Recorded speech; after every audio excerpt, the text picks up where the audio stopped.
Hi everyone! In this video we are going to discuss plagiarism, citations, and the Purdue OWL. In your assignment instructions, it is very clear that you must avoid plagiarism.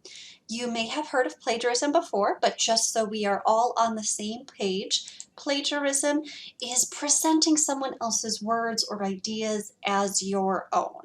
And it can be intentional or unintentional. Intentional plagiarism is something very obvious, like purchasing a paper online. And I have heard that there are some companies who claim to transfer all the rights to you if you purchase one of their papers. Let me tell you, that is not a thing. That is plagiarism, no matter what the company says to try to sell you a paper. Intentional plagiarism is also purposely copying someone else's words or ideas, knowing you have to cite them and choosing not to do it anyway. However, a lot of plagiarism is unintentional, and it usually happens when you simply don't know how to cite your sources properly. Unfortunately, when it comes to plagiarism, your intentions don't matter. Even unintentional plagiarism carries very serious consequences, often just as serious as intentional plagiarism. We do still want you to use other people's words and ideas. That is the point of research, to learn and to build off what other scholars and researchers have discovered. To use information responsibly, there are three ways to do that. They include quoting, which is word for word reproducing exactly what the original author said. You're not changing anything, you're quoting them word for word, and you're putting that quote inside quotation marks. Then there's paraphrasing. A paraphrase is when you take something an author has said or written and you put it into your own words. And you can't just change a couple words here and there, look for synonyms. Nope, that is still plagiarism. You really need to put it in your own words. So a paraphrase is about the same length as the original. It's just in your own words. And then there's summarizing. Summarizing is also putting an author's words or ideas into your own words, but it is usually much shorter than the original. So paraphrasing and summarizing are essentially the same thing, putting it in your own words. A paraphrase is about the same length as the original, and a summary is much shorter. For this paper, you will be using APA citation style to cite your sources. There are many different citation styles, and APA comes from the American Psychological Association. APA is used in social work and other social sciences. Let's talk about in-text citations. In APA style, in-text citations must accompany all quotes, paraphrases, and summaries.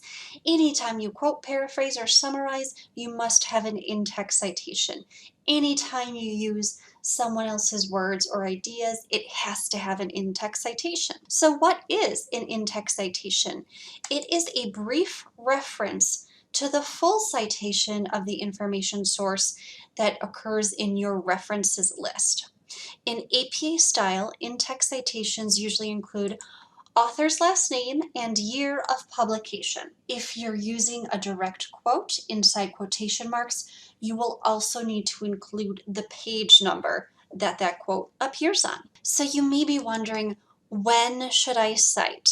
You should cite whenever you write information that is not your lived experience, your personal opinion, or common knowledge, like George Washington was the first president of the United States. If it's anything other than that, it needs a citation. So when in doubt, cite. I cannot stress this enough.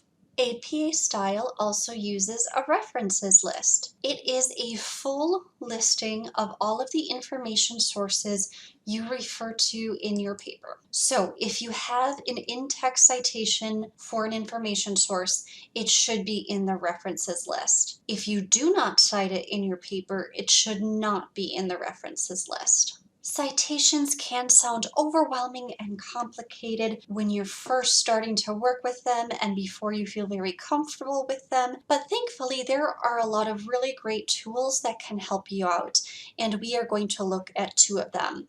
There are citation generators in Discovery Search that are a good place to start with citations, and then there is a very helpful website called the Purdue OWL that I highly recommend to everyone. So we are going to look at both of those resources. The citation generators in Discovery Search are located on an item's detailed record page under Tools. So come down about halfway and click on the Cite button. An alphabetical list of all the different citation styles will appear, and remember we are using APA 7th edition. So this is a citation that you can simply copy and paste into your references list. However, you do need to keep something in mind, and that is that this is a machine-generated citation.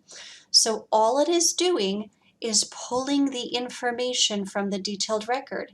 And if there are any differences in how the information is recorded here compared to how it is supposed to be in APA 7th edition, the system does not know to correct that.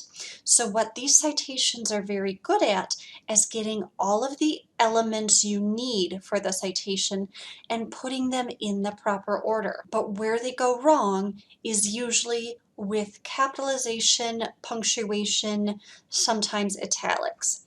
So this looks like a good citation except for one important thing. Only the first word of the title and the subtitle should be capitalized. So only homelessness and confronting should be capitalized. Everything else should be lowercase. So these citation generators are an excellent place to start, but you should double check them against a more reliable source like the Purdue OWL. Another thing to keep in mind is that the citation should be double spaced, just like the rest of your paper. Okay, and let's look at the Purdue OWL. The Online Writing Lab, or OWL, is a free service from Purdue University and has been around for many years. It is a very authoritative source for both APA and MLA citation styles. To find it, simply search Purdue OWL APA or type in owl.purdue.edu into your browser. The OWL will tell you exactly how to format your paper, how to create in-text citations in the body of your papers, and how to create citations for a references list.